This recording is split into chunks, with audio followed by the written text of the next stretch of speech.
Good morning, it's William Stringer. Good morning. Yes. Yeah, we're on the page of the Comox Valley. It's Tour Day Tuesday. This might not be when I load it up, but hello, how are you doing? These are changing times. It is now a good bit into October.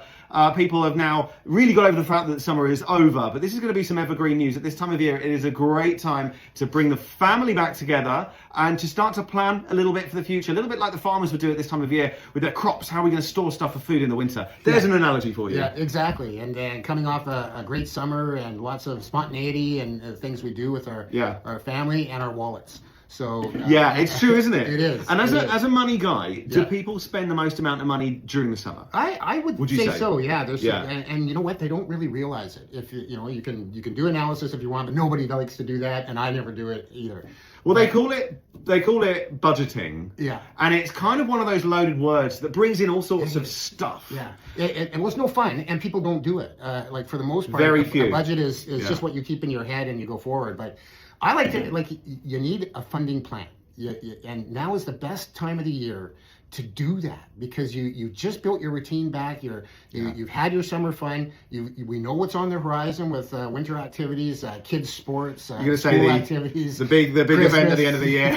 for many, right? Yeah. And it's a matter of this month, October, these next few weeks, you're going to find a lot of professionals talking about family funding plans, right? And we know we're not calling it. Right? I like that, a family funding plan. Yeah. And And it doesn't have to be elaborate. No. You just Well, go explain it then. Yeah. Yeah, I think it needs to be an event though, a family event, a partner event, sitting down, looking at where you're at, where your plans are, and even if you already have a home or what have you, it's not necessarily about that, but financial fiscal responsibility takes a plan. You need to have goals, set your goals with a cup of coffee one evening. Or a in date night. October. Date night. Make it a date night. Make it more Absolutely. fun. I mean, even though Yeah. we've made it a very fun name called Funding Plan, Yeah. Yeah. make it fun. Make it something you look forward to. Right. Go and have a meal. Then and okay. So when you're actually doing it, what does that look like? Are you getting up paperwork? Are you getting up spreadsheets? Yeah. What would you recommend? Well, it doesn't need to be overly extensive. You don't need a big spreadsheet, just a pen and a paper. What money is coming in and where is it going right now? And once you look at that, you can see what they call it discretionary spending, right? You find those areas and pay attention to them because you can't change your hydro bill other than on the wall, right? There's things that you can do to save pennies here and there, but it's setting goals and looking at the numbers and saying, yeah, we can achieve that. And if it takes however long it takes, but the thing is not having a plan is a plan to fail. You're gonna be in your credit cards before you know it. Right? So I'm going to use a bit of a kind of a food analogy. If I'm ever having a time like in the summer when I'm being really bad with food and like a lot of people do, and you constantly eat the kind of food you want, you appreciate them less. And it sounds a little bit like it with money. If you're careful with money, then you get that discretionary money because you've earmarked it, Right. and then you don't feel guilty spending it. Right. I mean, is that the way? Yeah, Would you say? and when it comes to relationships, one of the biggest factor of relationship breakdowns is related to money. Right. And making it an event and getting on the same page, no matter where you land, is part of the process. And I think that it's very useful. Wow. So that's what I wanted to bring. That's what I was musing about in the last few days is family routines, people you're bumping into all the time. There's the I love it. kids sports. It brings the communities together. And Okay, so we've established we need it. What's the next step? And I say this actually because I really want to sit down and do a proper budget myself. Right. Yeah. I think it's so important, but like so many people, I just haven't got around to it. It's not a priority. So what would you say is the next step? Just to make that appointment with yourselves. Okay. Yeah. Sit down, whether you're by yourself or with partners.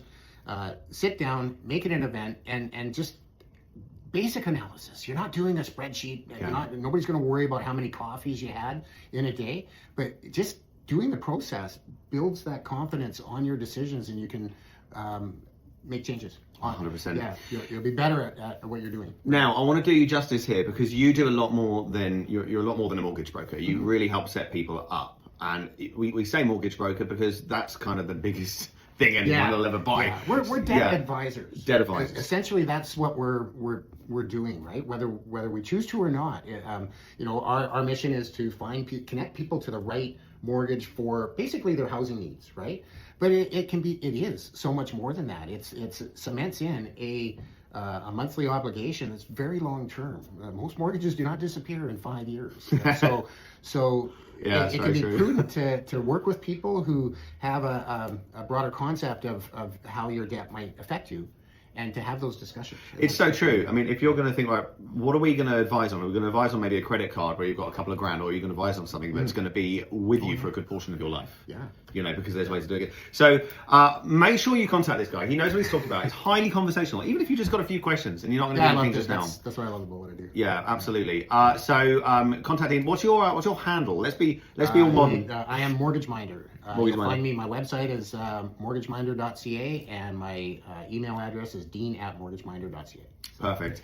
And William, you're easy to find. I see you're you're working love really it. hard at selling your clients' homes. Thank you. Thanks very much. And finding homes. And I do, and I'm relentless about that, and I take a lot of pride in doing that. So at Realtor William Stringer. Right. Okay. Now we released, because we wanted to get some things out. We've got them out. I hope we've actually got 2 cameras. I'm pointing at both of them now. Yeah. So we've got one for short form video, one for long form video, Yeah. because we really want to get out there on different platforms, but we want you, wherever you are in the whole world, to have a good viewing experience. So we actually wanted to work hard to make that as good as possible. So we've got 2 cameras in different ways. So wherever you picked us up, thank you very much. It's the Yeah, reward. we look forward to talking to you. Yeah, absolutely. It's a reward to know that you've just got something out of it. Thank you very much. Great. We will see you in 2 weeks' time. Great. Cheers. Bye. Bye.